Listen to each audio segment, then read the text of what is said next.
말씀을 전하려고 하는데요. 여러분 신발이 맞지 않아서 고생해 보신 적 있으세요? 저는 발이 좀 볼이 넓습니다. 다른 사람보다 볼이 더 넓어요. 그래서 사람들이 얘기하는 맞는 인치 신발을 신어도 좀 더 한 5cm 정도 큰 걸 신어야 조금 맞습니다. 볼이 넓어서요. 근데 제가 군에 이렇게 딱 입대를 하니까 군화를 나눠 주더라고요. 군화를. 그런데 제가 볼이 넓지 않습니까? 그래서 그 사정을 조교한테 말했어요. 이 군화를 제가 200 그때 80을 신었는데 조교님 제가 280을 신습니다. 그랬더니 280을 주더라고요. 근데 얘기를 했어요. 제가 볼이 좀 넓어서요. 그랬더니 시끄러 임마. 뭐 너 지금 뭐 놀러 왔어? 발이 안 맞으면 신발이 안 맞으면 네 발을 맞춰야지. 세상에 처음 듣는 말이었어요. 아니 어떻게 발을 신발에 맞춰? 발을 어떻게 신발에 맞춰요? 신발이 내 발을 맞춰야죠. 어쨌든 받았습니다. 6주 내내 엄청 고생했어요. 신발이 안 맞으니까요. 발이 점점 쪼여오는 것 같은 아픔을 막 경험하는 거예요. 그래서 자대에 왔더니 아니 볼이 넓은 게 있었어. 그것 때문에 옆에 별명이 그 볼을 얘기하는 거라면서요. 그래서 편한 신발 신고 군대 잘 생활했는데 그 6주는 생각해 보면 발이 너무 아팠다. 그 기억 때문에 참 저한테는 아픈 기억으로 남아 있습니다. 내 발에 맞는 신이 아닌 거죠. 여러분 편한 신발을 신어야 되는데 마찬가지로 남의 신발을 신었다고 생각해 보세요. 그거 되게 어려운 일이거든요. 내 발에 맞지도 않고요. 스탠퍼드 대학의 한 강의 과제 중에 이런 과제가 있답니다. 가죽 구두 프로젝트라는 게 있대요. 이게 뭐냐면 상대방의 가죽 구두, 상대방의 신발, 상대방의 가죽 구두를 신고 이 1마일을 이제 걸어보는 그런 프로젝트랍니다. 이게 어디서 왔냐? 아메리카 원주민들이 그 상대방의 신발을 신고 이렇게 다니는 훈련을 했대요. 이게 뭡니까? 섣불리 다른 사람을 판단하지 말라는 겁니다. 왜냐하면 다른 사람의 신발을 신을 때 그 신발이 내게 맞지 않기 때문에 고통스럽거든요. 근데 그 사람에게는 그 신발이 딱 맞는 거예요. 그 사람에게 맞는 정의가 있는 겁니다. 그러니까 항상 우리가 나의 관점으로 보게 되면 그 사람을 공감해 줄 수 없어요. 그 사람의 관점으로 봐야 공감이 되어지는 것이죠. 이런 마찬가지로 우리가 이 공감, 이 삶의 자리에서 매우 필요해요. 그래서 이 공감은 어떤 힘이 있냐? 여러 가지 복잡하고 어려운 관계를 회복시켜주는 힘뿐만 아니라 이 공감은 개인적 관계, 이 개인적 관계를 사회적 관계로 확장시켜주는 마력을 갖고 있다는 거예요. 이 공감이 큰 힘인 거죠. 그런데 평범한 공감을 넘어서 극대화된 공감으로 우리에게 다가오신 하나님이 계십니다. 그분은 창조주이신 전능하신 하나님이신데도 불구하고 피창조물인 우리에게 영생의 생명을 전하기 위해서 시공을 뚫고 초월하여서 우리에게 오셨는데 우리를 깊이 공감하실 뿐만 아니라 인간의 몸을 입으시고 베들레헴의 구유에 오신 아기 예수님이신 거예요. 그래서 아기 예수님의 탄생은 너무나 놀라운 것입니다. 하나님이 우리를 공감하실 뿐만 아니라 극대화된 공감으로 우리에게 직접 찾아오셔서 우리에게 친히 구주가 되어주신 좋은 소식, 복음의 소식, 그 소식이 바로 우리 아기 예수님이 이 땅에 오신 사실이라는 거예요. 사랑하는 성도 여러분, 우리의 구원자는 그리스도 예수인 줄 믿으시기 바랍니다. 여러분 그런 구원자이시며 우리를 깊이 공감하시는 구세주이신 아기 예수님을 그런데 정확한 눈으로 처음 아기 예수로 오셨을 때 찾아온 사람들이 있습니다. 여러분 잘 아실 거예요. 바로 동방박사들입니다. 동방박사들이 예수님을 찾아올 수 있었던 힘은 무엇일까요? 그들의 관점이 땅에 있지 않고 하늘에 있었기 때문입니다. 그 동방박사들이 또한 예수님을 알아볼 수 있었던 것은 육의 눈으로 세상을 바라본 것이 아니라 영의 눈으로 세상을 바라보고 또한 주님을 구했기 때문에 그들이 아기 예수님의 탄생을 맞이할 수 있었어요. 동방박사의 삶은 그 당시 주님을 알아채지 못했던 많은 사람들과는 현격히 다른 신앙의 자리, 삶의 자리가 있었다는 거예요. 저는 오늘 동방박사가 예수님을 만나, 아기 예수를 만나 그 예수님께 경배하는 장면을 보면서 영의 눈을 가진 사람이 이런 사람들이구나. 그렇다면 영의 눈을 활짝 떠 우리가 믿음의 삶을 살아가는 우리의 삶도 동방박사와 같은 시각과 시선이 있어야 되겠구나. 오늘 생각해 보면서 오늘 우리의 삶 가운데 아기 예수를 영의 눈으로 바라왔던 그들의 눈처럼 우리도 그 눈을 가져 우리 주님께서 함께 해주시고 돌봐주시고, 그리고 그 주님께서 주시기 위한 영생이 오롯한 우리의 것이 되고 감격하고 기뻐하고 주님을 힘껏 찬양하는 이 성탄의 아침 되기를 주님의 이름으로 간절히 축원을 드립니다. 여러분, 먼저 기억할 거 있어요. 먼저 영의 눈으로 아기 예수를 구주로 영접한 동방박사들은 뭐가 달랐냐? 그들은 예배자였습니다. 하나님의 독생하신 아들이시고 구주이신 예수님께서 베들레헴의 구유에 육체의 몸을 입고 아기 예수로 오셨을 때 아무도 몰랐어요. 아기 예수님께서 아주 조용하게 그리고 은밀하게 이 땅에 오셨다는 겁니다. 뭐 퍼레이드하고 불꽃 축제하면서 왕이 오셨다, 그런 것이 아니라 아무도 모르는, 그리고 베들레헴의 구유에 오셨어요. 그야말로 베들레헴의 평범보다 못한 아주 남루한 말구유의 냄새나는 곳에, 그리고 낮고 천한, 그 당시에 천한 직업으로 보았던 목수의 아들로 오셨어요. 아주 조용하게 은밀하게 오신 예수님, 누구도 알아채지 못하고 누구도 알지 못했던 그 예수님을 경배하러 찾아온다는 것은 거의 말도 안 되는 불가능에 가까운 일, 아니 불가능한 일입니다. 사실 구약의 말씀을 통해 예수님께서 베들레헴에 오실 것이라는 것은 분명하게 예언되어 있는 사실이지만 그 사실이 조금 이 율법학자와 서기관들에게 애매했던 건 뭐냐? 언제의 시기가 없었다는 것이 그들에게 고민이었어요. 장소, 오신다는 것은 알았지만 어디 올 줄 몰랐다는 거죠. 은밀하게 비밀하게, 그래서 우리 예수님께서는 아기로 오셨습니다. 그런데 그 아기 예수님을 정확히 알아보고 찾아온 사람들이 있었죠. 동방박사입니다.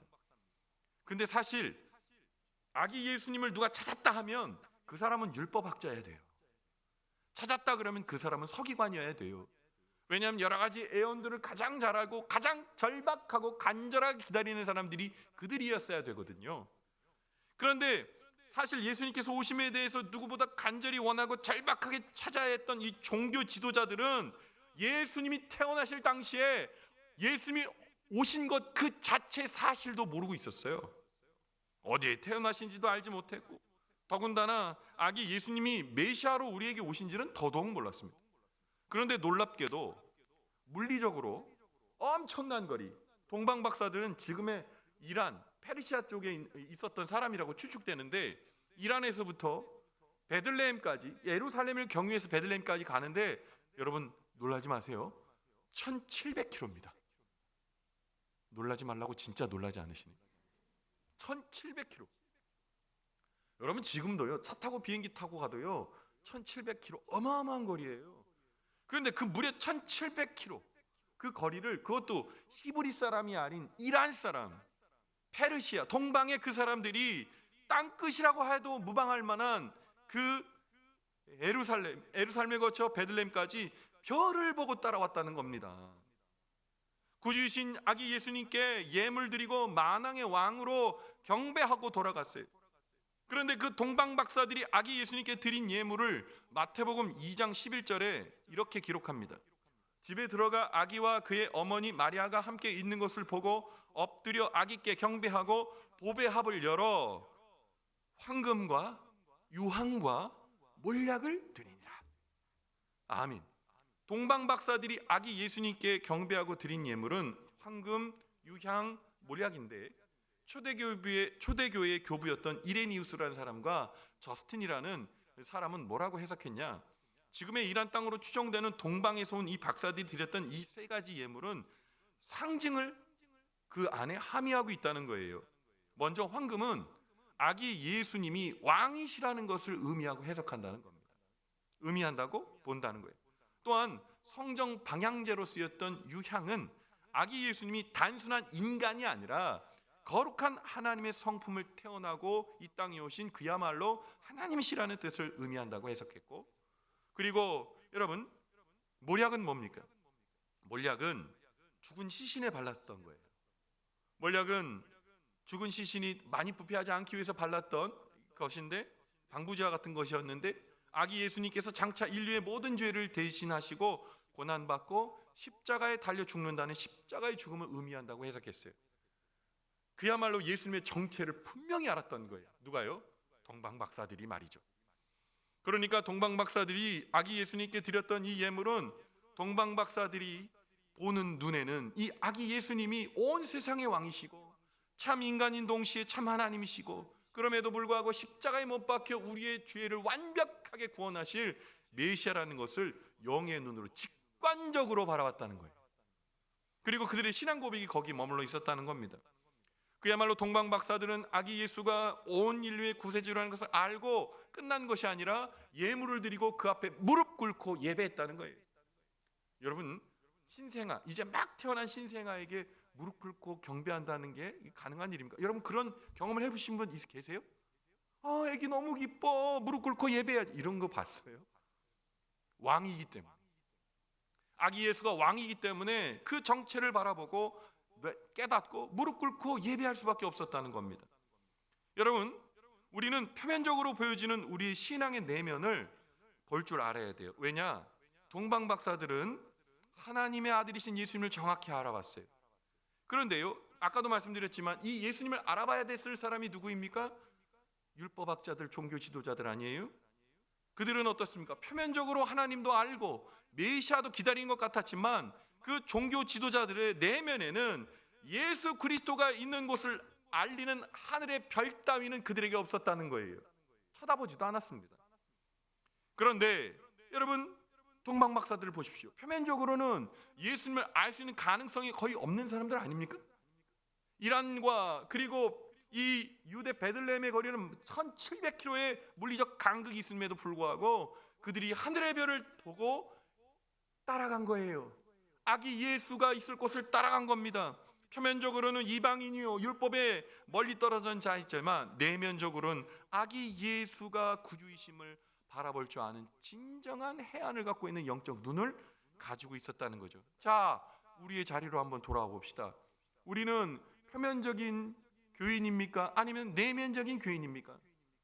내가 교회도 다니고 신앙도 여러 차례, 신앙도 오랫동안 했지만 아기 예수님을 나의 구주로 받아들이면 이 성탄이 우리에게 그런 기쁨으로 다가오는 것입니까? 아니면 내가 참 복음에 떨어져 있는 자였는데 하나님이 나를 정말 불쌍히 여기셔서 나를 구원하셨구나, 이 성탄의 아침에 그 잔잔하고도 감동적인 하나님의 이야기가 우리의 가슴을 놀라게 하고 떨리게 하고 감격하게 합니다. 사랑하는 성도 여러분, 표면적 교인이 아니라 내면적 믿음의 사람 되시기를, 하나님의 자녀 되시기를 주님의 이름으로 간절히 축원을 드립니다. 여러분, 그렇다면 성탄을 맞이하는 우리 내면 어떤 관심으로 우리 주님을 바라봐야 될까요? 오늘 우리의 내면의 관심이 동방박사와 같이 하늘에 있게 되기를 바랍니다. 돈, 건강, 땅바닥 바라보는 것이 아니라 하늘에 떠 있는 별, 영광의 구주의 예수 그리스도의 이름, 그 놀라우신 영생의 복음이 우리 안에 동방박사와 같이 각인되어지기를 바랍니다. 그래서 아기 예수에 대한 예배와 경배와 찬양이 있는 예배자의 삶이 되기를 바랍니다. 성탄의 이 좋은 날에 많은 사람들은 메리 크리스마스 하면서 다른 곳에 가 있습니다. 예수 구주가 아니라 산타클로스와 홈파티가 넘쳐나는 세상의 즐거움을 향해 달려가고 있습니다. 아니요, 그러면 안 돼요. 아기 예수, 내 영의 눈이 바라봐야 될 그 별, 아기 예수, 그 예수를 바라보며 오늘 예배자의 자리에서 예배할 뿐만 아니라 우리가 그토록 대망하고 아기 예수로 오셨지만 다시 오실 그 주님을 바라보며 우리의 삶이 다하는 그날까지 예배자의 자리에서 동방박사와 같이 나의 모든 주님이십니다, 왕이십니다, 주님은 나의 구원자이십니다 고백하며 예배자의 삶, 주님 오시는 그날까지 믿음의 걸음을 멈추지 않는 저와 여러분의 이 성탄절에 축복의 고백이 있는 저와 여러분의 삶이 되시기를 주님의 이름으로 간절히 축원을 드립니다. 여러분, 두 번째, 영의 눈으로 아기 예수를 구주로 영접한 동방박사들은, 잘 들으세요, 진정한 헌신자였습니다. 오늘 본문의 이 동방박사들이 아기 예수님을 만났을 때 그들은 아기 예수님께 예물을 드렸다고 말씀을 드렸어요. 황금과 유황과 몰약, 아기 예수님의 정체를 밝혀주는 의미 있고 상징적인 예물이었습니다. 그런데 이 동방박사가 주님께 드리는 예물은 어떤 거였어요?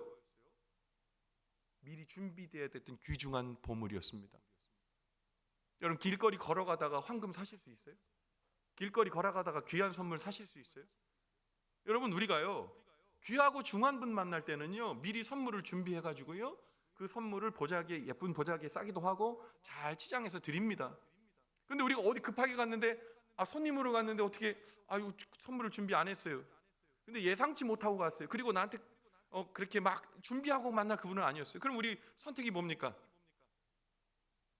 주스 선물 세트 15,000원짜리, 편의점 가면 돈 주면 바로 살 수 있는 거, 그거 사서 드립니다. 그게 나쁘다는 얘기가 아니라 준비가 채 안 된다는 것이죠. 그런데 우리 동방 박사들은요 황금과 유황과 몰약은 굉장히 귀한 예물이었어요. 생각해 보세요. 그 당시는 이것을 구하기가 더 어려웠을 겁니다. 중간에 사거나 중간에 취득할 수 있는 정도의 보배가 아니에요. 그럼 어디부터 준비됐어야 됐을까요? 여정을 출발하기 전부터 준비됐던 거예요. 여정을 출발하기 전부터 황금과 유황과 몰약을 그들의 품에 꼭 안고 예루살렘까지, 베들레헴까지 간 거예요. 1700km의 여정 속에서, 여러분 비행기 아닙니다, 자동차 아닙니다, 도보로 만약에 도움을 받았다면 낙타 정도였겠죠. 1700km를 가면서 얼마나 많은 어려움이 있었겠어요. 자, 그 중간에 아마도 험난한 사막도 건너야 됐을 거예요. 그 중간에 넓은 강도 지나가야 됐을 거예요. 그리고 예기치 못한 곳에서 도적이나 강도를 만나면 다 빼앗기는 거예요. 여러분, 그런데 이 황금과 유황과 몰약을 주님께 드리려고 그들은 잘 몸에 품고 달려왔습니다. 또 중간에 1700km나 되는 지난한 여정 가운데에 그들의 경비가 넉넉했을까요? 저는 그런 생각도 해봅니다. 그리고 1700km 정도의 여정을 하면서 여러분 타는 사막을 막 건널 때 그 모든 예물이 무겁진 않았을까요? 그런데 놀라운 것은 동방 박사들은 이 예물을 팔지도 버리지도 않았습니다. 끝까지 아기 예수님을 만나는 그 순간까지 그것을 품고 험난한 산맥, 넓은 강, 도적과 강도의 위협, 그리고 자신들이 갖고 있는 상황 가운데의 선택지 속에서도 이 예물을 품고 달려갔어요. 풍토병과도 싸우면서 달려갔습니다. 그들의 길고도 고된 여행은 매우 힘들었을 겁니다. 모든 이동수단이 편리했던 우리가 살고 있는 지금과는 전혀 비교할 수 없는 그 여정을, 그 지난한 여정을 동방 박사들은 했어요. 별을 보고 따라갔어요. 영의 눈을 떠서 그 별을 바라보며 그 어려운 상황 속에서도 주님께 준비된 예물을 결국 주님 앞에 내어놓고 황금과 유향과 몰약을 아기 예수님께 드리며 그분이 구주됨을 만방에 전하는 이야기로 기록되어 있는 거죠. 이 예물들은 동방 박사들의 지극한 정성의 표시였습니다. 이 예물은 그리스도를 바라보는 그들의 시선이었습니다.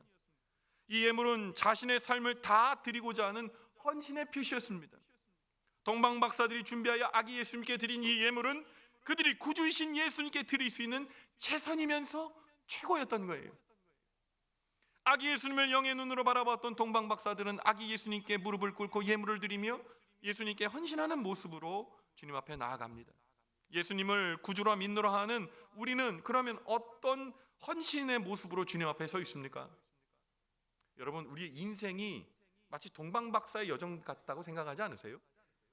그 지난한 여정 속에서 인생은 전쟁 같잖아요. 여러분, 삶의 자리에서 팍팍하지 않을 때 있으세요? 여러분, 그 팍팍할 때마다 우리의 신앙이 우리에게 도움이 되던가요? 때로는 하나님을 향한 헌신, 그리고 하나님을 향한 믿음이 때로는 버리고 싶을 때도 있고 때로는 팔아먹고 싶을 때도 왜 없겠어요? 그럼에도 불구하고 오늘 동방 박사들의 여정을 바라보며 그들이 주님 앞에 드렸던 헌신을 기억해 내십시오. 여러분, 우리가 신앙하는 일은 매우 단순한 일 같지만 또한 단순하지 않습니다. 우리의 삶의 여러 가지 생각과 우리의 마음의 부딪힘과 환경 속에서 느껴지는 여러 가지 어려운 풍파를 우리가 맞으며 주 예수의 은혜를 붙들고 신앙하는 거예요. 그 신앙의 자리에서 우리가 그 자취를 따라가면서 우리 주님 앞에 헌신할 수 있는 이유는 그분이 구주이심이 믿어지게 되면 이 일은 자연스러워지는 거죠. 동방 박사들이 그 지난한 여정에 느꼈던 소망과 보람은 무엇입니까? 결국 주님을 만나 그 예물을 드리고 하나님 앞에 헌신하며 무릎 꿇었을 수 있었던 것이 그들에게는 그 모든 수고와 애씀을 보상해 주는 은혜였다는 거예요. 여러분, 오늘 우리는 어떤 것을 품고 주님께 드릴 수 있습니까? 아니, 주님이 우리의 구주이심을 믿어지시기는 하시는 겁니까? 그렇다면 그 믿음이 있는 곳에 여러분의 헌신의 꽃이 피어나길 간절히 바랍니다. 우리의 헌신이 주님 앞에, 오늘 이 아기 예수님이 오신 이 귀한 이 성탄절에 아기 예수님을 영의 눈으로 바라보십시오. 그리고 나의 주신 그 은혜를 감격하면서 나는 주님께 무엇을 드릴 수 있을까?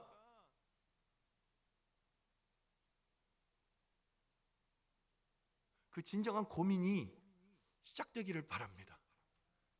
기쁘다 구주 오셨네, 만백성 맞으라 찬양하면서 그 찬양이 빠른 리듬과 그리고 이 지금 성탄절의 분위기를 내주는 것이기에 박수치며 찬양하는 것이 아니라 나를 위해 오신 아기 예수님 죽으셔야 되고 부활하셔야 되고 승천하셔서 결국 다시 오셔서 이리 보고 저리 보아도 의로운 것 하나도 없는 나를 구원해 주실 그 하나님의 은혜, 그 은혜 감격하는 그 은혜가 오늘 아기 예수님을 바라보는 우리의 은혜가 되어야 합니다.